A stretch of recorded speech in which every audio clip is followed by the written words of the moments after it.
Yo everybody, I'm Jay Beershank. Welcome to my YouTube channel. Today we're going to do a little something different. I know a lot of you guys are on quarantine, staying in your houses, a lot of things are closed. I'm here in Chiang Mai, Thailand, and there's a curfew here. You have to be in your home by 7 p.m. and everything's closed. You can't go to any restaurants or do really anything. So I figured maybe I could start a kind of a new YouTube aspect, new channel aspect. And I have a lot of people commenting on my videos saying that they'd like to hear more of just perspective idea videos, so I decided maybe I can take my daily journal entries and I can extrapolate on them and create some interesting ideas to think about and to grapple with, and maybe create some interesting discussions in the comments. Who knows? So I have my journal here. I started in this journal August 28th, so about 5-6 months ago. And I'm just going to flip to a random page, and then I'm going to extrapolate on the idea of the page. I think that could be interesting. So here we go. This page is empty. Oops. Okay, so try again. Right there. Around 3 weeks on the island. This is quite a long one, so I don't know how I'll do this yet, so I'm just going to start off this time. I'm going to read it to you, and then we can talk about the ideas contained within it and see if it gets interesting. This morning I told Chris I'd like to leave after 1 month. This is after 1 month on Kota Kiev. I did a YouTube video of a vlog of my 2 months on this island. It was a Cambodian island that I volunteered at like a small resort bungalow hotel. It was amazing, super beautiful, dreamlike place. Go check out that vlog if you want to see it. So this is me after 3 weeks, January 17th, 2020. This morning I told Chris I'd like to leave after 1 month, which means 1 more week until my departure. This island is amazing, no doubt, and the time I've spent here has me feeling incredibly strong and rejuvenated. Rejuvenated in many ways, but most poignantly of all is the internal drive to continue to dust the way and to continue to rejoice and profit from things along the way.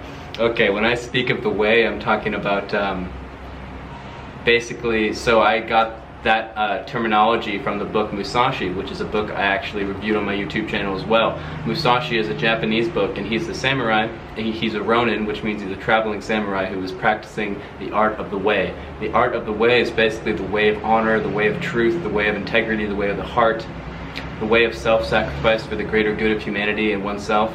So basically the way is just like doing all the things you know you should do, but you might not because it's hard, or because it's not as fun, or because no one else is doing it, because those things are not prevalent in our culture anywhere really in the world that I've been. You know, these values of self-sacrifice.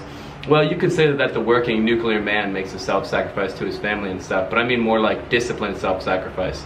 We live in a very materialistic age, very consumeristic age, and there's a lot of quick indulgence and stuff. I mean, there are a lot of people self-sacrificing, I didn't mean to say that, but the collective culture, collective mainstream culture is not really one of self-sacrifice. So this one, after 3 weeks on the island, I guess I was feeling really good about following a healthy diet. I was meditating a lot, I was working out a lot, and I was really feeling good about the way. I felt like I was following my disciplines and routine within what I thought. Drive to continue to dust off the way and to continue to rejoice and profit from the things along the way. So far, i.e. specifically how I choose to live when left to my own devices, especially in a blissful place like this. Well, no more blissful than anywhere else besides the loads of intentions from the people here. But I'm deciding to leave because I'd like something more authentic and culturally and soulfully enriching. This place is of course like any other, what I make of it, but the scene is sort of like Pleasure Island. Lots of people, young and old, living idealized cliches, particularly referring to the volunteers. Guests all vary, of course. So basically what I was saying here is this island, I felt like it was such a blissful, amazing place that it almost resembled what's the Peter Pan, Pleasure Island, where people can just go and they can just give in to hedonism, you know, and like for me, Pleasure Island is somewhere where I can be disciplined to the T and thriving and following all my passions and creating art and creating love and really just having a blissed out amazing time with people. But I feel like this kind of Pleasure Island was more like alcohol, drugs, and sex, and you know, bad health, you know, just like sleeping in late, getting drunk all the time. It was a beautiful place, and it was hard to be super unhealthy because there wasn't really a lot going on. So, you know, I just felt like it was hedonistic and I wanted to leave because I felt like I couldn't necessarily resist that, which is the reason why I ended up staying, because I realized it's all on me. And just like the rest of life, it's all on you. It doesn't matter where you're at or what you're doing, it's all up to you with how you're gonna interpret it and how you're gonna move about within it and how you're gonna live, right? So I ended up actually not leaving after this month. I stayed another month. Not to speak ill of living cliche idealisms, we all are too, to some extent, but also how the Khmer staff is treated as simply replaceable help. Ooh, I really didn't like this about Kota Kiev. If they don't like it, they can leave to work in Chinese factories. Everyone from their village is begging to work here. Quote, end quote. I was hearing this so much from the manager there, and I know that the manager there did not mean to, like, you know, say it in a derogatory way, didn't mean to say it in a way that he wanted to, you know, talk down on them, but it really hit me in the heart because, I mean, I went to Cambodia to help volunteer with Cambodian people and to learn the culture and to love the people and to gain respect from the culture and the people there. That's a big thing with me traveling. I'm traveling to try to, you know, open up my heart to the world, but more so open up the world's heart to me, you know, and move past all these cliches and all these stereotypes and everything, and just try to understand and help everyone else kind of see and understand too that I think people are intrinsically not that different. We all want the same things and we all love to be loved, and you know, at the end of the day, it doesn't matter where you come from or what you do, it matters who you are. And as long as you're an amazing person, well, not even an amazing person, but as long as you're a genuine person, the other genuine people in the world are going to respond well to you. And this is something that I've thought about a lot lately since I've been traveling, just the past couple of months, is like, everybody wants to be something more. Everybody wants to be some amazing person, have, you know, amazing feats and titles and accomplishments and everything. But the majority of the world is just normal people, you know? I think more people should strive to just be normal, genuine, good people, because like I walk down the street and most people, you know, are just, majority, 99% of people are just living their lives, enjoying themselves, you know? And it's so crazy that in the back of everyone's mind there's this idea that you have to be more and like, step above the common man and stuff. You know, what about just being a genuine, good, loving common man who helps out his community and has a good head on his shoulders and, you know, follows his passions, disciplines himself, and is humble? I really think like that's a much more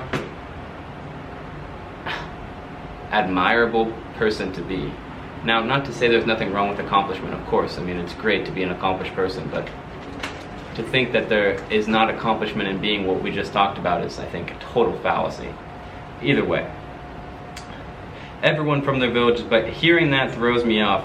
That to me is not Cambodia, nor is that cultural immersion. I could stay on this island, but I've concluded it's contrary to my interests, so soon I will continue on to Vietnam. I've heard from countless people that up north is the way to go, so I will venture north debating on what kind of job I will get once I'm there. The idea of teaching for some money is quite appealing just because I have none, but also finding a beautiful little family business to help and live with sounds rather resonant. Yeah, so at this point I was struggling because I didn't have any money really. I had like $1,000 and I just felt like I was really, really worried. Now I have even less money than that, but I'm just not worried anymore.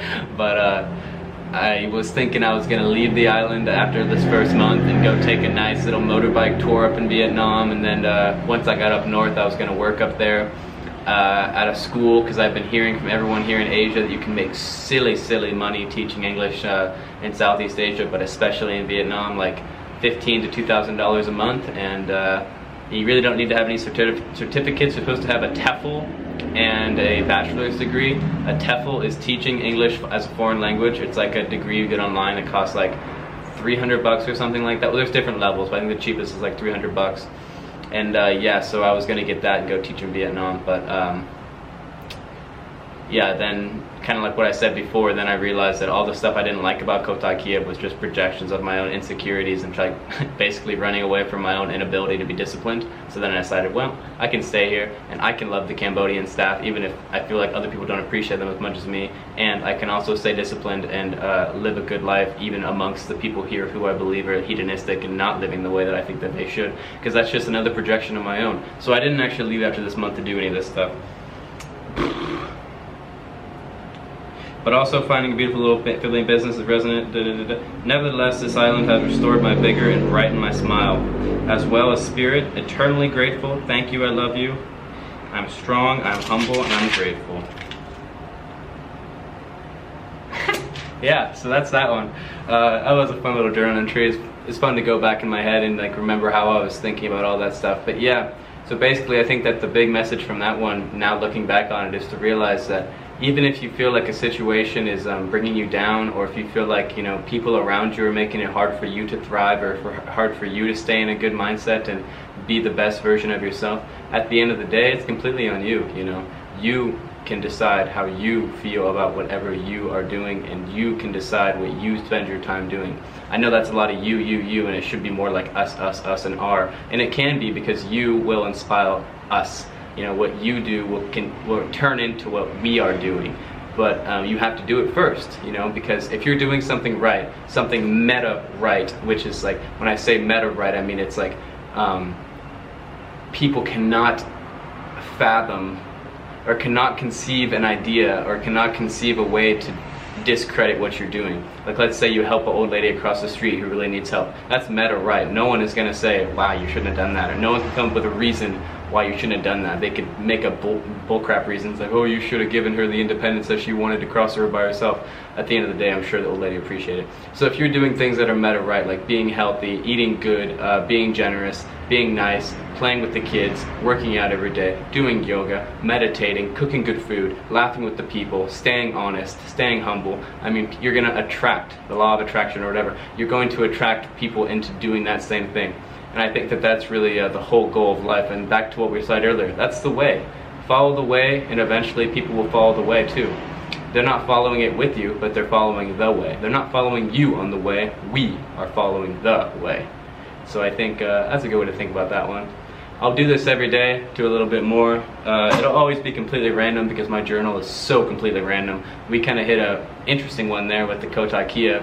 Yeah, go check out the Kotay Kiev vlog. I think it's pretty cool. I can't really do any more vlogs because I broke my computer actually recently. It broke in my backpack because I have my tripod in there, and my tripod smashed against the back of my computer and screwed up the screen. So I have to go get it fixed. I haven't taken it into the store yet to see how much it is, but I'm a cheap guy out here with no money, so I don't think I'll get it fixed relatively soon. But we'll see. You know, I really don't know. I might end up just doing it like that. But either way, these shorter videos with less editing I can do all day long. So you know, I'll keep doing these the next couple days. And yeah, thanks guys. Thanks for watching. Don't forget to like and subscribe. Much love. Take it easy. Stay safe. Stay healthy. Peace.